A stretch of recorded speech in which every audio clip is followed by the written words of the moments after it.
अस्सलाम वालेकुम दोस्तों, इनसाइड पे मुतफ़क्कर में खुश आमदीद। पंजाब पीपल्स पार्टी का आसिफ अली ज़रदारी साहब के सियासी खेल ने न सिर्फ सबको हैरत में डाल दिया है, बल्कि पंजाब से इलेक्टेबल्स की जौक दर जौक शमूलियत ने भी इस तासुर को मज़ीद तक़वियत दी है कि आसिफ अली ज़रदारी साहब ने इस सियासी खेल में बहुत ही ज़्यादा गुंजाइश को हासिल करने की कामयाब कोशिश की है। और मौजूदा हालात में ये कहना भी गलत नहीं होगा कि आसिफ अली ज़रदारी साहब पाकिस्तान की इस्टेब्लिशमेंट की टॉप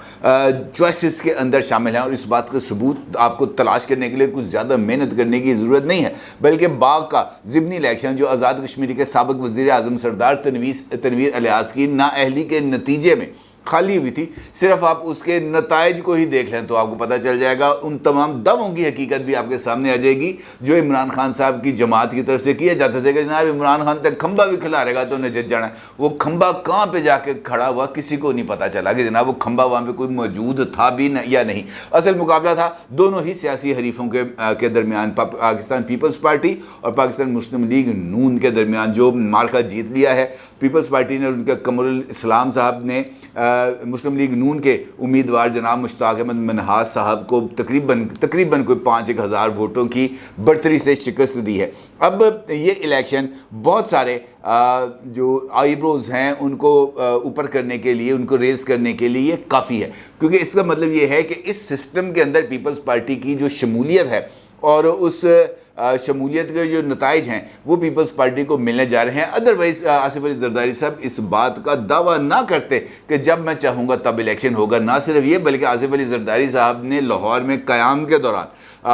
लाहौर और पंजाब की जो कारोबारी शख्सियात हैं उनके साथ मुलाकात में इस बात का दावा भी कर दिया था कि जनाब अगर मुझे दोबारा मौका मिला तो मैं ज़र मुबादला के ज़खायर $100 बिलियन यानी कि 100 अरब डॉलर तक लेके जाऊंगा। अब ये दावा कैसे उन्होंने पूरा करना है, उनके हाथ में ऐसा कौन सा नुस्खा लग गया, कौन सी गिदड़ सिंगी है। कतई नज़र इस बात के ये दावा अपने अंदर ही आसिफ अली ज़रदारी साहब के सीवी को और ज़्यादा अट्रैक्टिव करता है, क्योंकि इस वक्त पाकिस्तान का सबसे बड़ा मसला ही मईशत का है। और अगर एक पॉलिटिकल लीडर, साबिक प्रेसिडेंट इस बात का ऐलान करे कि जनाब मैंने जेल के अंदर बैठ के और कुछ नहीं सीखा, सिर्फ मईशत की किताबें पढ़कर मैं मईशत दान बन गया हूँ, तो फिर यकीनी तौर पर इस बात से किसी को हैरत में नहीं रहना चाहिए कि जनाब नुस्ख़ा कीमिया आसिफ अली ज़रदारी साहब के हाथ लग गया है। कैसे, ये एक इम्पॉर्टेंट सवाल है। और अगर इस सवाल का हमने जायज़ा लेना है, आसिफ अली ज़रदारी साहब की मईशत को हमने मद्देनज़र रखना है, या मईशत की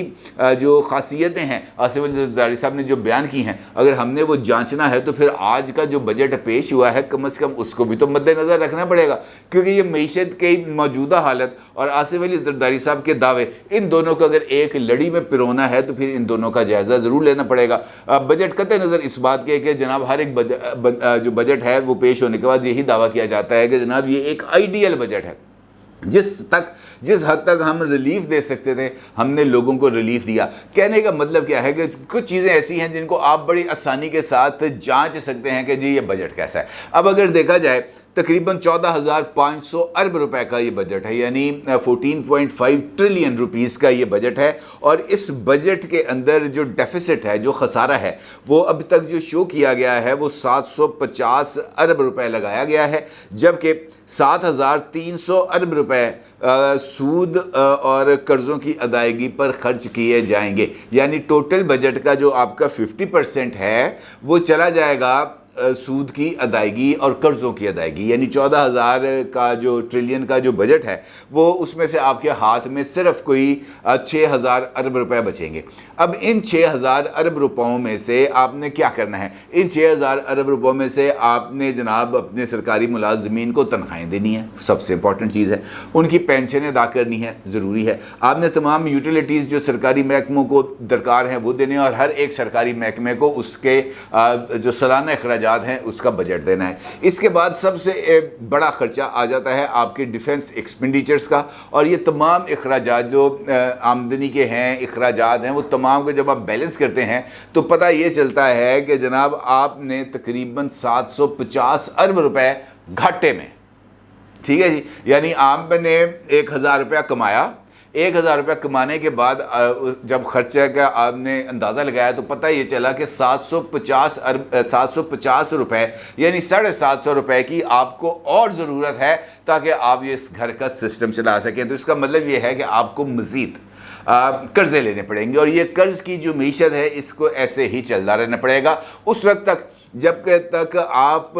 जो आपका इंपोर्ट बिल है वो ख़त्म नहीं हो जाता। इंपोर्ट बिल में बुनियादी तौर पर आप डॉलर्स हासिल नहीं कर रहे होते बल्कि आप डॉलर्स मुल्क से बाहर भेज रहे होते हैं। आपको गंदम भी बाहर से मंगवानी पड़ती है, आपको चीनी भी बाहर से मंगवानी पड़ती है और दीगर तमाम अशिया ज़रूरिया आपको बैरून मुल्क से इंपोर्ट करनी पड़ती हैं और उस इंपोर्ट की कीमत आपको डॉलर्स की शक्ल में अदा करनी पड़ती है, जिसकी वजह से आपका जो रिजर्वायर्स हैं, जो आपका ज़र मुबादला के ज़खायर हैं वो दिन ब दिन सुकड़ते चले जा रहे हैं। और यही वजह है कि पाकिस्तान का बैलेंस ऑफ पेमेंट्स यानी जो तवाज़ुन है ये मेंटेन नहीं रह पाता। अब हुकूमत की तरफ से सरकारी मुलाजमीन की तनख्वाहों में भी इजाफा किया गया और पेंशनर्स की पेंशन में भी इजाफा किया गया और ये इजाफा अगर हम देखें तो ये है कि 50 रुपये दे के 100 रुपये निकलवाने वाली स्ट्रेटजी है, ठीक है जी। और ये भी सिर्फ अगर पाकिस्तान की मजमूई आबादी को देखा जाए तो शायद ये 0.5% भी नहीं बनता जिनकी ये तनख्वाहों में इजाफा किया जाएगा। पाकिस्तान की असल मईशत और असल महंगाई को भुगत रहे हैं मेरे और आप जैसे लोग जो प्राइवेट सेक्टर के अंदर काम कर रहे हैं और प्राइवेट सेक्टर में सेठ के जुल्म और जबर का शिकार हैं। वो तमाम लोग जो किसी दुकान के मालिक हैं उनकी मईशत बिल्कुल मुख्तलिफ है, जबकि उसी दुकान के अंदर काम करते हुए हेल्पर की मईशत उससे बिल्कुल मुख्तलिफ है। देखा जाए तो दोनों उसी एक दुकान में काम करते हैं। मेरी मईशत बिल्कुल मुख्तलिफ है और मेरे सामने जो कैमरामैन बैठा है उसकी मईशत बिल्कुल मुख्तलिफ है, हालांकि हम दोनों इसी एक स्टूडियो के अंदर बैठ के वीडियो को रिकॉर्ड कर रहे हैं। तो इसका मतलब ये है कि वो बोझ जो मुझ पर है या और उस बोझ से ज़्यादा बोझ मेरे सामने जो कैमरामैन साहब बैठे हैं उनके ऊपर है, क्योंकि हम दोनों की मईशतों के अंदर ज़मीन आसमान का फ़र्क है। अब होना तो ये चाहिए कि मेरे मुकाबिल उसकी मईशत में भी इजाफा किया जाए, लेकिन यहाँ पर बहुत सारे पहलू आ जाते हैं जिनको हम नज़रअंदाज नहीं कर सकते। अलबत्ता ये ज़रूर है कि तमाम तबकात के लिए बजट के अंदर जो तरक्की के मौके हैं वो यकसां होने चाहिए। ये एक आइडियल सिचुएशन हो सकती है, लेकिन ये आइडियल सिचुएशन यहाँ पर हमें नज़र नहीं आ रही। वो तमाम दावे जो किए जा रहे थे कि जनाब इस बजट के अंदर इसहाक डार साहब बिल्कुल को तबाही उतार देंगे, वो मुझे नज़र नहीं आया। अलबत्ता ये बात ज़रूर नज़र आई कि ये बजट भी इस चीज़ को मद्देनज़र रखकर बनाया गया है कि IMF को राज़ी करने का ये जो एक मिशन इम्पॉसिबल है ये किस हद तक मुकम्मल होगा। और सबसे बढ़कर ये कि पाकिस्तान का इंडस्ट्रियल सेक्टर वो मुझे और ज़्यादा सुकड़ता हुआ नज़र आ रहा है और ज़्यादा श्रिंक होता हुआ नज़र आ रहा है। और जिस तरीके से कल का जो इकोनॉमिक सर्वे था उसने भी इस बात की तरफ इशारा किया कि ये सुकड़ कर 3% रह गया है और जिस तरह की ये जो इर्रेशनल किस्म की जो रेवेन्यू कलेक्शन का टारगेट सेट किया गया है उससे तो मुझे ये लगता है कि ये और ज़्यादा श्रिंक हो जाएगा, क्योंकि वो जो रेवेन्यू कलेक्शन है यानी टैक्सेस को जमा करने का जो हदफ है वो 9,200 अरब रुपये और पिछले साल की निस्बत इसके अंदर तकरीबन कोई 800 अरब रुपए का इजाफा किया गया। तो भाई अगर आपका पिछला टारगेट नहीं पूरा हुआ तो आपने ये नया टारगेट इतना बड़ा करने की ज़रूरत क्या थी। और अगर ये टारगेट आपने 9,200 अरब रुपए रख दिया है तो इसका मतलब ये है कि ये जो रेवेन्यू है ये आपने किसी और जगह से कलेक्ट नहीं करना, मुझसे और आपसे कलेक्ट करना है। और अगर मुझसे और आपसे कलेक्ट करना है तो फिर वो तमाम दावे कि जनाब हमने महंगाई से निजात दिलानी है वो ख़त्म हो जाते हैं। तो इसका मतलब ये है कि महंगाई कोई ख़त्म नहीं होने जा रही, किसी की ज़िंदगी के अंदर कोई आसानी नहीं आने वाली, किसी के लिए किसी तरह की कोई रियायत नहीं मिलने वाली। और ख़ास तौर पर इस महंगाई में और इस गर्मी के अंदर ये जो बिजली के बिल हैं ये बहुत सारे लोगों को खुदकुशियों पर आमादा कर देंगे, बहुत सारे लोगों के स्कूल कॉलेजेस को छुड़वा देंगे, बहुत सारे लोगों के घरों में 2 वक्त की बजाय 1 वक्त का खाना पकने पर मजबूर हो जाएंगे। And credit goes to whom? That is a very big question कि इसका जनाब सेरा किसके सर बांधना है। उन लोगों के सर बांधना है जिसने 6-6.5% पर चलने वाली मीशत को जो 2018 में थी उसको एक तजर्बे की भेंट चढ़ा दिया। उन तमाम लोगों के सर पे बांधना है जिन्होंने इस चलती हुई मीशत को तजर्बा गाह बना दिया और फिर ऐसे ऐसे तजर्बे किए कि जनाब लोग कानों को हाथ लगा दें। और ख़ास तौर पर उन लोगों के सर बांधना है जिन्होंने जाती मर्तबा यानी इक़्तिदार को जाता देखकर जो बारूदी सुरंगें बिछाई वो इसके ज़िम्मेदार हैं, या वो तमाम लोग जिन्होंने रियासत کے بجائے سیاست کی جگہ ریاست کو ترجیح دی، اور پھر وہ ترجیح اس طرح کی دی کہ وہ ہر ایک جگہ پر جا کر وہ کمپرومائز ہو گئے۔ ذمہ داروں کا تعین کرنا بہت زیادہ ضروری ہے، کیونکہ اس کے بغیر یہ معاملہ آگے بڑھے گا نہیں۔ 9 مئی اپنی جگہ پر سر، لیکن یہ جو اب کام جاری ہے اس کو بھی کسی نہ کسی جگہ پر رکنا چاہیے، کیونکہ ہم دیکھ رہے ہیں کہ اس سیاسی کھیل کے اندر، یہ پارٹیاں بنانے پارٹیاں توڑنے کے کھیل کے اندر، وہ تمام لوگ جو جمہور ہے، جمہوریت کے اندر جن کا سب سے 50% سے زیادہ جمہوریت کا لفظ اگر آپ دیکھیں تو جمہور کے آگے صرف یکتی رہ جاتا، باقی یہ اور تے صرف 2 لفظ رہ جاتے ہیں۔ اصل میں تو جمہور کے اندر جو الفاظ ہیں تقریباً 5، وہ اس کی کوئی ویلیو نہیں ہے، اور بالکل وہی حال ہے جو پاکستان کی جمہور کا حال ہے۔ یہاں پر الیکٹیبلز کو اکٹھا کیا جاتا ہے، الیکٹیبلز کے ذریعے ووٹس کو کلیکٹ کیا جاتا ہے، یعنی جمہور کو جمع کیا جاتا ہے، پھر جمہور کو سنہرے خواب دکھائے جاتے ہیں، اور پھر ان سنہرے خوابوں کے چکر کے اندر جمہور سے ایک بریانی کے ڈبے پر یا 5000 روپے کے چکر میں ان سے ووٹ لے لیا جاتا ہے، اور اس کے بعد پھر یہ دعوے کیے جاتے ہیں کہ جناب ہم آسمان سے تارے توڑ کر لے آئیں گے، لیکن تارے کبھی آسمان سے ٹوٹ کر زمین پر نہیں آتے، اور اگر وہ گریں گے تو وہ شہاب ثاقب ہی ہوں گے، لہٰذا کوئی دعویٰ اس طرح کا مجھے نظر نہیں آ رہا۔ اب اگر ہم پولیٹیکل فرنٹ پہ دیکھیں، وہاں پر بھی معیشت کے حوالے سے جو پلے اپ ہے وہ کیا جا رہا ہے۔ جہانگیر ترین صاحب نے جو کل لاہور کے اندر اپنی پارٹی کو لانچ کیا، تو وہاں پر بھی انہوں نے جو نعرہ دیا وہ سب سے پہلا نعرہ یہ ہے کہ جناب معیشت، معاشرت، اسٹیبلشمنٹ اور یہ جو عوام ہے ان سب کو ایک ہی پلیٹ فارم کے اوپر لے کے آئیں گے، سب کو ایک پیج کے اوپر لے کے آئیں گے۔ کیسے؟ امپورٹنٹ سوال ہے، جواب نہیں ملا۔ آصف علی زرداری صاحب یہ دعویٰ کرتے ہیں کہ ان کا اب اگر کوئی دور آئے گا تو اس دور میں وہ پاکستان کے زر مبادلہ کے ذخائر کو 100 ارب ڈالر کر دیں گے۔ اب یہ جو 100 ارب ڈالر ہے، اس کے لیے آپ کو 5 سال ملتے ہیں اقتدار میں۔ 100 ارب ڈالر کا مطلب یہ ہے کہ آپ نے زر مبادلہ کے ذخائر میں جو اس وقت ہے تقریباً 90% کا اضافہ کرنا ہے۔ 90% کا اضافہ کرنے کا مطلب یہ ہے کہ آپ نے یہاں پر کوئی ایسا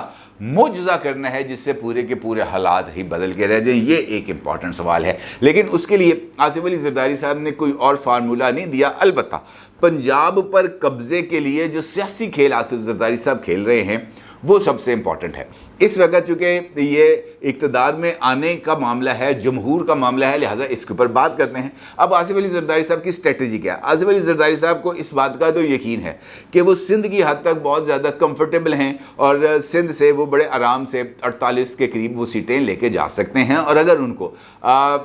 نیشنل اسمبلی کی کچھ سیٹیں کراچی سے مل جاتی ہیں، اور وہ کراچی سے اور شہری علاقوں سے، حیدرآباد کراچی سے تقریباً اگر 10 سے 12 سیٹیں نکالنے میں کامیاب ہو جاتے ہیں تو ان کا یہ جو ٹول ہے یہ بڑھ کر جو تقریباً ان کے خیال کے مطابق یہ 60 تک پہنچ جائے گا۔ اب 60 کے بعد وزارت عظمیٰ کے لیے آصف علی زرداری صاحب کو پنجاب کی اور خیبر پختونخوا کی سپورٹ کی ضرورت ہے، اور اس کے لیے ان کا یہ ماننا ہے کہ اگر وہ 30 نیشنل اسمبلی کی سیٹیں پنجاب سے لے لیں اور 5 سیٹیں اگر وہ لے لیں بلوچستان اور کے پی سے، تو اس چکر کے اندر وہ 100 کے قریب نیشنل اسمبلی کی سیٹس کے گیڑے پہ پہنچ جاتے ہیں، اور اس کے بعد ان کو اس بات کا یقین رکھنا چاہیے۔ آصف علی زرداری صاحب جتنے بڑے کھلاڑی ہیں، اس بات کا یقین رکھنا چاہیے کہ اس کے بعد وہ ایم کیو ایم کو بھی ساتھ ملا لیں گے، اس کے بعد وہ جے یو آئی کو بھی ساتھ ملا لیں گے، اس کے بعد وہ آزاد اراکین کو بھی ساتھ ملا لیں گے، اس کے ساتھ وہ مینگل گروپ کو بھی،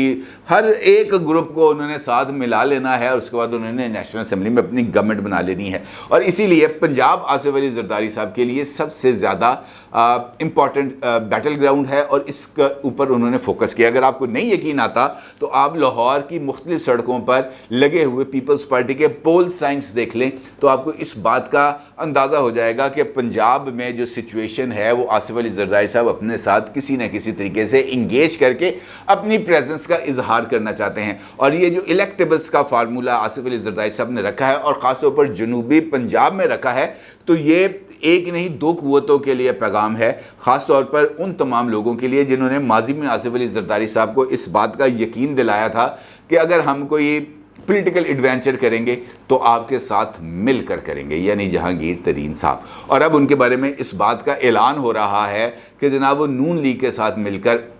جو کوئی بھی پالیٹکس ہے وہ کریں گے۔ تو اس کا مطلب یہ ہے کہ آصف علی زرداری صاحب نے انہی کے اسٹرانگ ہولڈ میں، یعنی جنوبی پنجاب میں اپنے لیے پولیٹیکل گنجائش حاصل کرتے ہوئے 30 کے قریب الیکٹیبلز کو اگر اپنی پارٹی کے اندر شامل کیا ہے تو وہ 35 کا جو انہوں نے پنجاب کے اندر ٹارگٹ رکھا ہے وہ اس کو کسی نہ کسی طریقے سے کامیاب کرنے کے لیے مکمل طور پر یکسو ہیں. اور اگر ان کو کسی لیول پر اسٹیبلشمنٹ کی ہلکی سی بھی تھپکی مل جاتی ہے, ہلکا سا بھی یوں کر کے ان کو ٹچ مل جاتا ہے, تو وہ گیم مکمل طور پر الٹ کے رکھ سکتے ہیں. اور بہت سارے لوگوں کے جو خواب ہیں وہ خواب ہی رہ جائیں گے. پھر وہ یہ کہتے رہیں گے کسی سے مل کے جا اپنی حسرتوں پر آنسو بہا کے سو جا. اپنی رائے کا ضرور اظہار کیجیے گا. آپ کو بہت شکریہ. اللہ حافظ.